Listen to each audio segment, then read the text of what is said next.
ሰላም ኸመይ ትውዕሉ ክቡራትን ክቡራንን እዚ ፕራይም ትግርኛ እዩ ንሕዚ ዘዋድናዩ ምዕባለታት ክትከታተሉ ብኽብሪ ንዕድም ሓደሽቲ ተኸታተልትና ቻናልና ሰብስክራይብ ላይክ ሼር ብምግባር ክሳብ መወዳእታ ምድላውና ሓቢርኩምና ክትጸንሑ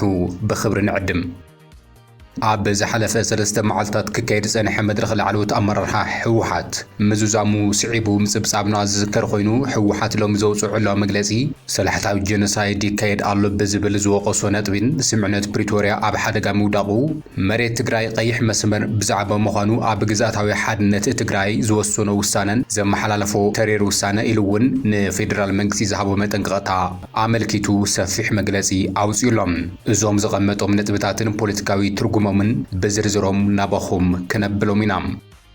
እዚ ከምዚሉ ንሃለዎ ፖለቲካዊ ውድባት ትግራይ እቲ ኣብ ትግራይ ብሕወሓት ዓብላድነት ዝተጣየሸ ዝበልዎ ጉባኤ ብሔራዊ ዘተ ብምቋም ኣገዳሲ ዝተባሃለ ናይ ሓባር መግለጺ ዘውፅኣ ኮይነን ሕወሓት ብሽም ዘተ ኣብ ህዝቢ ምድንጋር ጠጠው ይበል ብምባል ሓዋፋይ ዘተን መሰጋገሪ መንግስቲ ክግበር ዝሓታሉ በዓል 3 ነጥቢ መግለጺ ኣውፅአን ኣለዋ እተን 7 ፖለቲካዊ ውድባት ትግራይ ንመንየን ዘውፅኦ ነጥብታት እውን ብዝርዝር ናባኹም ክነብሎ ኢና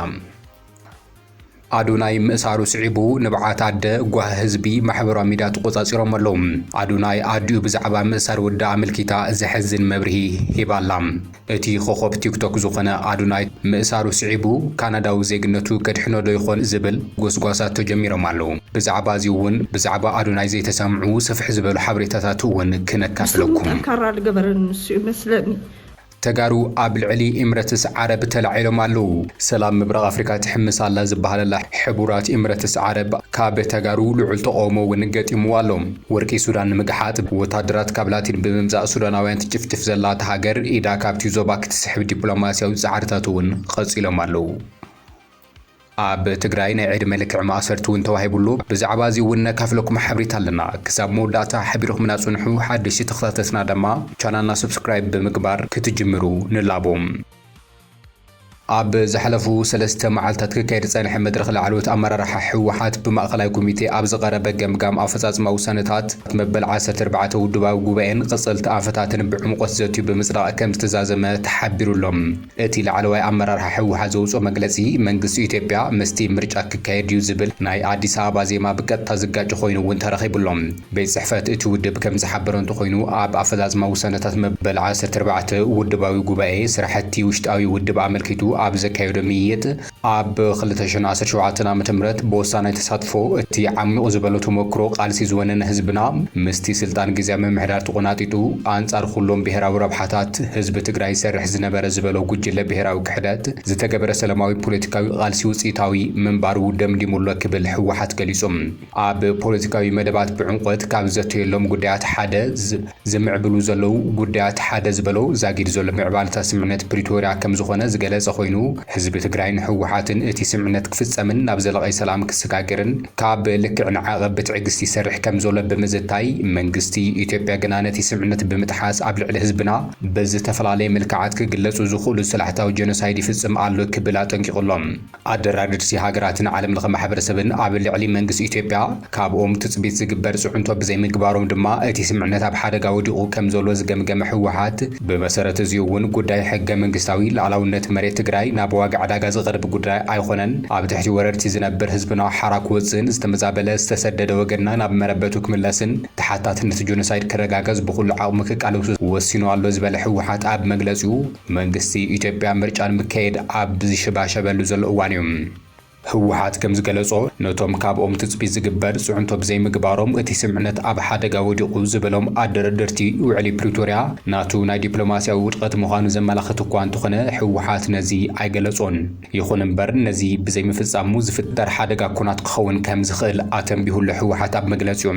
መንግስቲ ፌደራል ብሽም ምርጫ ኣብ ልዕሊ ትግራይ ፖለቲካዊ ሽርሒ እንተሰሪሑ ወይ ድማ ነቲ ግዛኣታዊ ጉዳይ ብህዝበ ውሳነ ሪፈረንደም ክፈትሑ እንተፈቲኑ ሕወሓት ካብ ስምዕነት ፕሪቶርያ ክወፅእ ከም መቐለን ወታደራዊ ይኹን ፖለቲካዊ ቃልሲ ክጅምር ከም ዝኽእል ዘመላኽት ምዃኑ ግን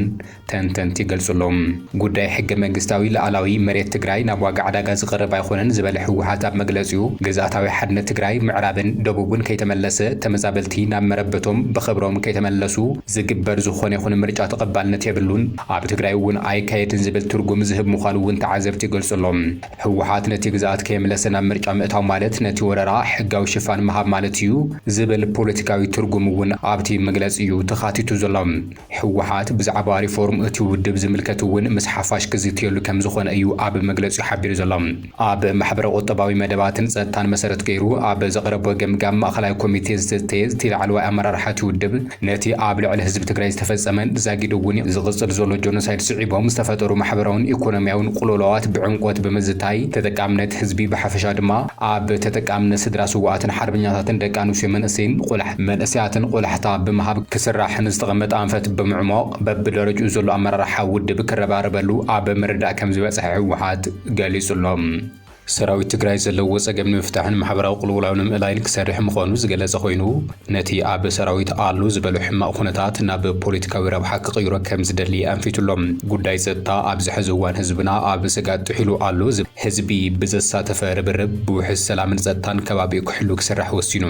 ኣብ ጉዳይ ሰናይ ምምሕዳር ዝረአ ዘሎ ግዕዚናን ብልሹ ኣሰራርሓን ኣብ ዝኸፍአ ደረጃ በፂሕሎ ዝበለ ህወሓት ኣብዚ ሕዚ እዋን ግልጋሎት ብገንዘብ ዝዕደገሉ ኩነታት ተፈጢሩሎ ክብል እቲ ኣብ ትግራይ ዘሎ ሕማቕ ኩነታት ገሊጹሎም። ኣብ መሬትን መዓድንን ዝረአ ዘሎ ብልሹ ኣሰራርሓ ብናይ ሓፋሽ ምንቅስቓስ ደው ክብል እዩ ድማ ኢሉ በብደረጃኡ ዝርከብ ኣመራርሓ ህወሓት ኣብ መትከላዊ ቃልሲ ዝተመስረተ ሓድነቱ ብምጥንኻር ውድብ ህወሓት ብኣወዳድባን ኣተሓሳስባን ጠንኪሩ መድረኻዊ ተልእኽኡ ክፍጽም ዘኽእሎ ቁመና ክውንን ብብርኪ ማእኸላይ ኮሚቴ ከም ዘጽድቆ እውን ካብ ቤት ጽሕፈት እቲ ውድብ ዝረኸበ ሓበሬታ እዩ ኣመላኺቱ ዘሎ። ህወሓት ኣብ ህዝቢ ኣንጸላልዩ ኣሎ ዝበልዎ ሓደጋ ንምቕልባስ ብዝተዋደደ መልክዕ ክሰርሕን እቲ ቃልሲ ከጠናኽርን ኣብ ሓበራዊ ምርዳእ ከም ዝበጽሐ ገሊጹ ዘሎ። ምስ ብሄራዊ ውድባትን ሲቪክ ማሕበራትን ሓቢሩን ምስራሕ ከም ዝወሰነ ድማ ተፈሊጡሎም። እቲ ናይ ህወሓት መግለጺ ትግራይ ኣብ ቀጻሊ ምርጫ ኢትዮጵያ እትሳተፍ እንኮ መንገዲ ሙሉእ ግዝኣታዊ ሓድነት ትግራይ ብመሰረት ሕገ መንግስታዊ ግዝኣት እታ ሃገር እንትምለስ ጥራሕ ምዃኑ ዘረጋገጸ እዩ። ብልጽግና ነዚ ጉዳይ ብኻልእ መንገዲ ብሪፈረንደም ወይም ድማ ብዘለዎ ሒዙ ክኸዶ እንተፈቲኑ ትግራይ ናብ ካልእ ዙር ፖለቲካውን ወታደራውን ወጥሪ ክትኣቲ ከም ትኽእል ዘመላኽት መግለጺ እውን ኮይኑሎም። እዚ ከምዚ ኢሉ ንሃለወ እምበኣር ውድባት ፖለቲካ መግለጺ ኣውፅአን ዘለዋ 7 ውድባት ፖለቲካ ትግራይ ጉባኤ ብሄራዊ ዘተ ብምቋም ሓበራዊ መግለጺ ኣውፅአን ኣለዋ። ንሓቆፋይ ዘተን መሰጋገሪ መንግስቲ እውን ጸዊዐን ኣለዋ። ኣብ ትግራይ ዝርከባ ውድባት ፖለቲካ ጊዜያዊ ምምሕዳር ትግራይ ብሓደ ዕጡቕ ጉጅለ ዝዕብለል ዘሎ ምዃኑ ብምግላጽ ዘጣየሾ ጉባኤ ዘተን ምርዳእን ሕብረተሰብ ትግራይ ንምቋም ሓበራዊ መግለጺን ኣውፅአን ዘለዋ። እተን ውድባት እቲ ጉባኤ ብኣጣየሹ ይኹን ዕላምኡ ስልጣኑን ተዋጽኡን ኣባላቱን ሓቆፋይነቱን ንኹሉ ዘሳትፍ ኣይኮነን ብምባል ተቃውሞአን ገሊጸን እቲ ዝኽየድ ዘሎ ኸይዲ ህዝቢ ንምድንጋር ዝግበር ዘሎ ቀልዲዩ ጠጠው ክብል ይግባእ ኢለን። እቲ መግለጺ ከም ዝሕብሮ ጊዜያዊ ምምሕዳር ትግራይ ብህወሓት ዝምራሕ ዘሎ ስለ ዝኾነ ነቲ ዘሎ ፖለቲካውን ማሕበራውን ጸገማትን ምፍታሕ ዘይኮነስ ብሽም ህዝቢ ካድሬታቱን ኣኪቡን ትግራይ ዘትያ ዝብል ቀልዲ ተዓጅቡ ለውጢ ንምኹላፍ ህዝቢ ጅሁ ብምሓዝ ናይ ስልጣን ዕድሚኡ ንምንዋሕ ዝግበር ዘሎ ጻዕሪ እዩ ክብል ይወቅስ። ውድባቱ ፖለቲካ ትግራይ ቀድሚ ሕዚ ብቕንዕናን ተወፋይነትን ናይ ዘተ ጻዕርታት እኳ እንተገበራ ምስቲ ጉባኤ ግና ናይ ሓባር ርድኢት ከም ዘይበጽሐ እየን ገሊጸን ዘለዋ። እዚ ድማ እቲ ጊዜያዊ ምምሕዳር ኩሎም ትካላት ትግራይ እንተዘይበሒተዮ ብዝብል ክቱር ድሌትን ህርፋን ስልጣንን ከም ዝኾነ እየን ኸሲሰን ዘለዋ። እተን ውድባት ከም ዝገለጾ ትግራይ ካብ ዘላቶ ቁልውላው ንኽትወፅእ ዝስዕቡ ነጥብታት ዘካተተ ሓቀኛ ዝኾነ ብሄራዊ ዘተ ክግበር እየን ጻውዒት ኣቕሪበን ዘለዋ። ፈለማ ኣብ ህዝቢ ጎነፅን ዘይምርዳእን ስለዘየለ እቲ ዘተ ቅድም ኣብ መንጎ ፖለቲከኛታት ሓይልታት ክግበር ኣለዎ ብምባል ድሕሪኡ ድማ እቲ ስምዕነት ናብ ህዝቢ ክወርድ ይግባእ ኢለን። ሓቋፋይ ዝኾነ መንግስቲ ክጣየሽ እቲ ዘተ ንኹሎም ፖለቲካዊ ሓይልታት ዕጡቋት ሓዊሱ ዘሳትፍን ካብ ናይ ደገ ጸቕጢ ነጻ ዝኾነን ተመጣጣኒ ውክልና ዘረጋግጽን ክኸውን ኣለዎ ድማ ኢለን። መሰጋገሪ መንግስቲ ቀንዲ መዛተይ ኣጀንዳ ናይቲ ጉባኤ ምስረታ ሓቆፋይን ቅቡሉን ናይ ስግግር ስርዓትን ዝመርሕ መንግስቲ ክኸውን ይግባእ ዝበላ ኮይነን እዚ ድማ ንትግራይ ካብ ብርሰትን ውድቐትን ንምድሓን ውሳነ እዩ ኢለን። ስለ ዝኾነ እውን ህዝቢ ትግራይ ጻውዒት ዘቕረባ ኮይነን ኣብ ውሽጥን ደገን ዘሎ ነቲ ልሙድ ናይ ዓጀባ መከራ ዘናውሕን ቀልዲ ዝበልኦ ጠጠው ክብልን ፖለቲካዊ ሓይልታት ናብ ሓቀኛ ዘተ ክመጹ ጸቕጢ ክግበር ጻውዒተን ኣቕሪበን። እዚ መግለጺ ብውድብ ሳልሳይ ወያነ ትግራይ ብውድብ ናጽነት ትግራይ ባይቶና ዓረና ውድብ ዓሲምባ እንዘሓቆፈ ናይ 7 ፖለቲካዊ ውድባት ናይ ሓባር መግለጺ እዩ።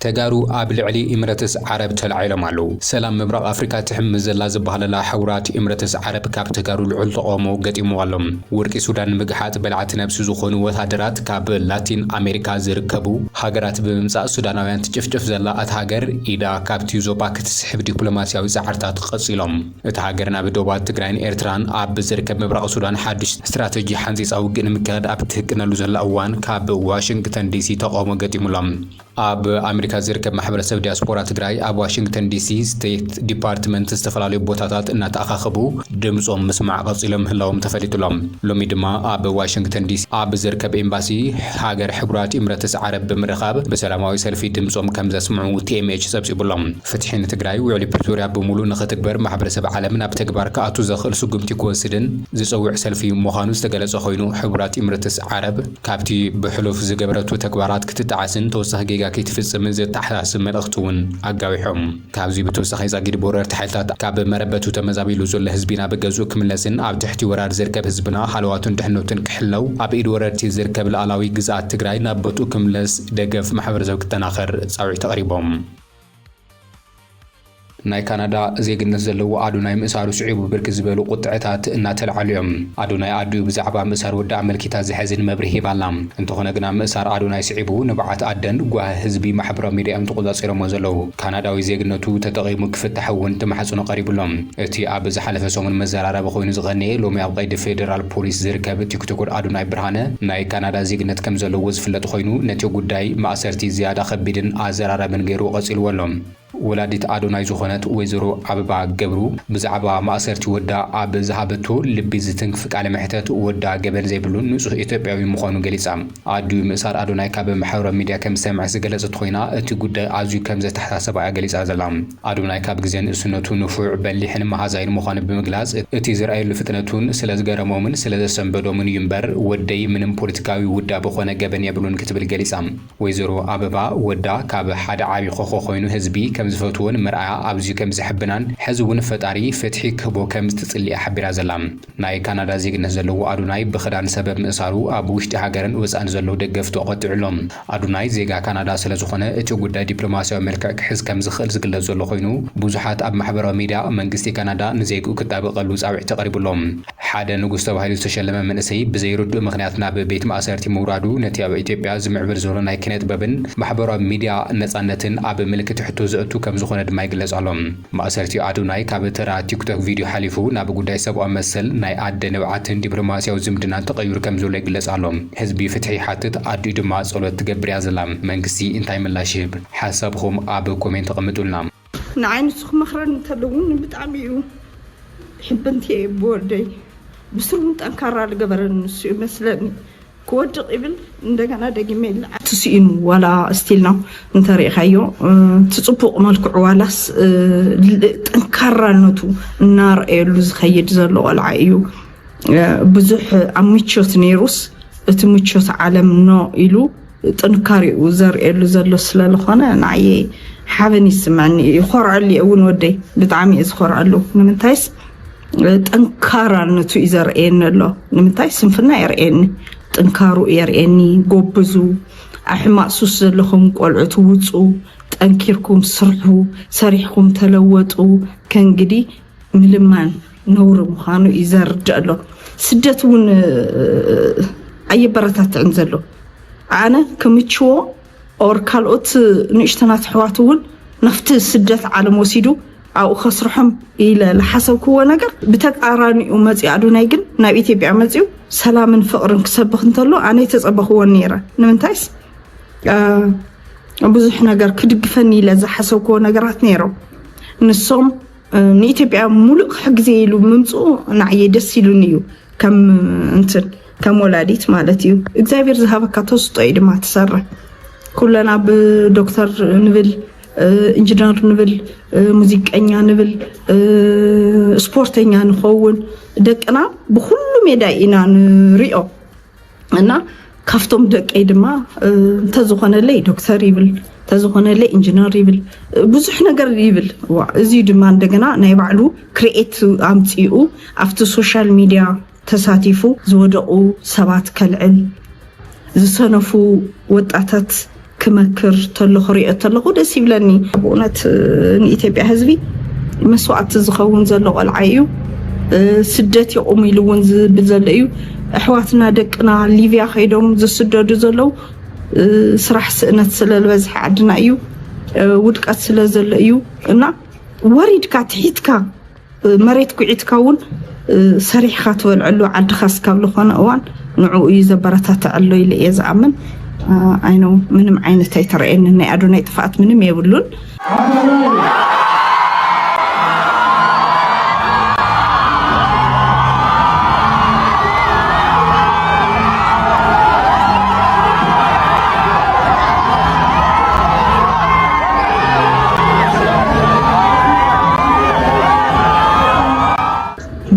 ያው ኣዶናይ ክሽለም ተሎ ዝተሰማዕኒ ከምቲ ኩሉ ትግራዋይና ኢትዮጵያዊ ዝተሰማዕ ስምዒት ተሰሚዕኒ ማለት እቲ ሽልማት እቲ ቆልዓ ለፊዕሉ እዩ ብዙሕ እውን ከይድሉ እዩ ብዙሕ ነገር እዩ ለፊዑ እስካብ ባዕሉ ኣቋሙ ካብ መንነቱ ካብቲ ዝነበሮ ቅርፁ ወልዒልካ ዝወሰዶ ኣብ ነፍሱ ዝወሰዶ እንትኑ ስለልኾነ ብስፖርት ቀፂዑ ኣቢሉ ንህዝቢ ድምፂ ኮይኑ ንደቂ ኣንስትዮ ሓልየት ፍቅሪ የምሂሩ ደቂ ኣንስትዮ ንኸይወድቃ ክለዓላ ኣለወን ኢሉ ልብሎ ንዓይ ከም ሓንቲ ትግራወይት ኖ ኣልዒሉኒ እዩ ማለት ብዙሕ ውሽጢ እንትን እኒኦ ንዓይ ንሱ ክመክረን እንተለውን ብጣዕሚ እዩ ሕበንቲ እየ ብወደይ ብስሩ እውን ጠንካራ ዝገበረን ንሱ ይመስለኒ ክወድቕ ይብል እንደገና ደጊመ ይልዓል እና ብዙሕ ነገራት መቐለ ኮንኪ ሰሚዕኽዮ ዘለኺ ምስ ሕዘብ ኣዲስ ኣበባ ተኣስዮ ዘሎ እንታይ ሕዚ ቀፃሊ ትልምኺ ክትከደ ሓሲብ ከለኺ ዶ ክትገሺ ወይስ ከመይ ምንም ኣነ ያው ንእሽተይ ንኽረጋጋእ ንባዕለይ ኢለ እየ ዝኸይድ ዘለኹ እምበር መንግስቲ ዝሓዘዎ ጉዳይ እንድሕር ኮይኑ መንግስቲ ምላሽ ክወሉ ኢለ ይኣምን ኣነ ከይደ ተመነጣጢረ ዝገብሮ ነገር የለይ ግን ኣነ ብፀሎት እየ ዝድግፎ እግዚአብሔር ድማ ጸሎቱ እግዚአብሔር ድማ ካማን ንምላዕሊ ወላዲት ኣምላክ ካልዒሉ እዩ ንሱ ንሳ ክትድግፎ ትኾን እያ ልብል እንትነለኒ ምንም ዘጨናንቕ ነገር የብለይን ካባይን ላዕልስ እሱን እግዚአብሔር ቀረባ እዩ ኢለ ይኣምን ብጣዕሚ ዝተውዓሊ እዩ ግን በቃ ንቕድሚት ዝልጎየ ቆልዓ እዩ ኩሉ ግዜ ያው ኣብቲ ትምህርቲ ቤት እውን ኣብ ኣሰራልፋ ደረጃ እኳስ የፍልጠኒ ነይሩ ማለት ከምቲ ኩሉ ሶሻል ሚዲያ እውን ተናጊርዎ እሱ ብጣዕሚ ፈጣኒ ፍጥነት ኣለዎ ይሕልፎ እቲ እውቀቱስ በቃ ነንሕድሕዲኡ ለውግዖ ነንሕድሕዲኡ ካብ አንደበቱ ለውፅኦ ነገራት ንዓየ ይስሕቡን እዮም ወዲ 14 ዓመት ኮይኑ ኣዶናይ ንዓየ ዝመኸሮ ከስታውስ ተለኹ ብጣዕሚ እየ በቃ ልድንቐሉ እና የድንቐኒ እዩ ኢለ እየ ዝኣምን ይመኽረኒ ነይሩ ወዲ 14 ዓመት ኮይኑስ ንዓየ ንወላዲቱ መኺሩ ይመኽረኒ ነይሩ እና ናቱ ምኽሪ ንዓየ ብርትዓት እዩ በቃ ዓንዲ ሕቆ እዩ ብእውነት ኣዶናይ ማለት ንዓየ ዓንዲ ሕቆ እዩ ኣዶናይ ብጣዕሚ ስለልፈቱ ምኽሪ ወደይ እውን ስለልኾነ ኣዶናይ ምቾት ዓለም ክነብረለይ ይደሊ እየ በዚ ሰዓት እዚ ድማ ሰሪሑ ተለዊጡ ጎዩ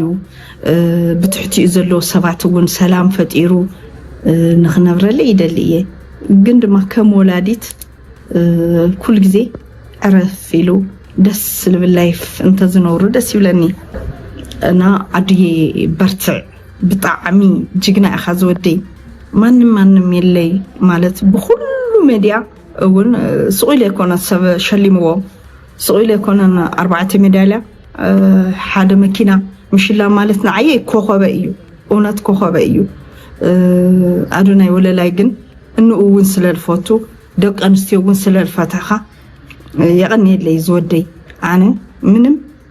يخرع اللي تودي سلين يخرع له تجري ناي مأسرتي ناي عد ملك مأسرتي سلام كوينو نخنبر لي صولتي جبر بتعمي الفتوى ملك عسون مأسرتي قطع توسين اللهم ما خلاي بيت فردي زوبا مقلب جبان قتلة ميرون هابتو تفاعتني نزبلو تخصصي بلايز أجاي بعد ملك عسون مأسرتي قطع توسين اللهم اتي بيت فردي تخصصي بلايز أجاي استبها لجبانيا بليتي زفت أمو مخانون زفت أم جبان كحب بفتانون كاب مخبري كم مخبري قطع تطعيم اللهم بيت فردي زوبا مقلة تخصصي علوني زبلهم ناي قطعت مقرلي مرداتا كقرب تدغاغامي قصورታት كمص انحز ግለጽ ኮይኑ ነቶም መረዳእታታት ከምጽ ብዘይ መኻሉ ናይ قطعት ውሳነ ንመሃብ ሎሚ ክልተ ተሕሳስ 2018 ዓመተ ምህረት ቆጽሮ ሂቡ ምባሉ ይዝከርም ስለዝኾነ እውን ቤት ፍርዲ ዞባ መቐለ ብዕለት 21 ጥቅምት 2018 ኣብ ዝነበሮ መጋባያ ተኸሳሲ በላይ ጸጋይ ብዕለት 18 ለካቲት 2015 ዓመተ ምህረት ለይቲ ኣብ ከተማ መቐለ ከባቢ ነባር መናሃርያ ንናይ ፍቕሪ መሓዙ ዝኾነት ሜሮን ሃፍቱ በከቢድ በመውቃዕን ካብ ባጃጅ በመደርባይን ህይወታ ከሐልፍ ምግባሩ ጥፋተኛ ኮይኑ ስለዝረከበው ናይ ዕድ መልክዕ ማእሰርቲ ፈሪዱሉሎም እምበኣርኸስ ክቡራትን ክቡራንን ንሎሚና ባኹም ዝሓዝናዮም ኣገደስቲ ምዕባልታት ነዚኦም ይመስሉ ነይሮም ሓቢርኩምና ስለዝጸናሕኩም ኣዚና ነመስግን ቻናልና ሰብስክራይብ ብምግባር ቤተሰብ ግና ክትኾኑ ንዕድመኩም